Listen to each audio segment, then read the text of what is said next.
Hello, once again, we got some nice slop for the Mean Control YT YouTube channel.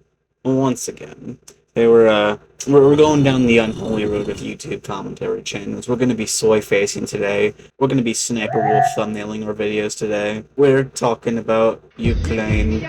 Russia has been on that copium, pushing into Donetsk for like, oh, oh lord. So Russia had some momentum and they're trying to push to a city known as Russia had their little thing going. Then Ukraine decided to do a little bit of trolling and just casually launched an entire invasion of their country. Now, there's been incursions before, mostly between the Russian Volunteer Corps, the Freedom of Russia Legion, and the Sibir Battalion. But this is a bit different. You got the whole Ukrainian army going down in Kursk, and it's a little wild to say the least. And they were able to kind of just sweep through literally everything within just 2 weeks. And they've launched 4 other incursions since into Belgorod. According to Wikipedia, Russia's original claim that how many Ukrainians were inside their territory was 300 soldiers.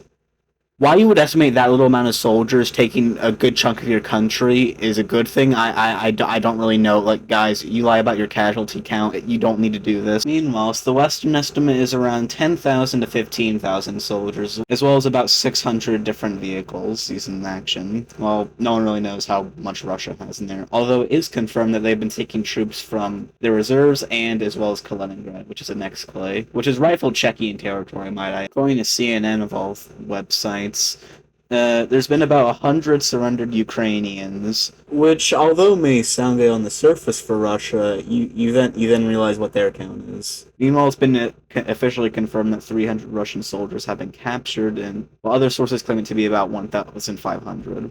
And according to Russia, there's been 1,000 casualties as of August 11.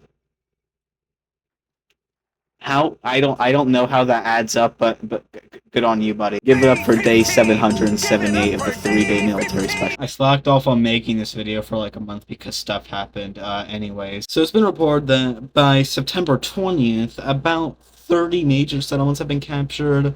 Although Russian counteroffensive has led to losses of some, such as Sakhnul, Tarnovo, which was never fully captured, or whatever. And of course, because it's Russian-Ukraine, casualties vary by both sides. According to Russia, there's been 15,000 casualties, and mentioning that many Ukrainians were able to get into your territory in the first place is a pretty bad look, but that's just me. But the whole thing Russia was kind of putting their hands on was the so-called Kursk, I can't say the name, Kursk Gambit, which was basically Russia's momentum in Donetsk.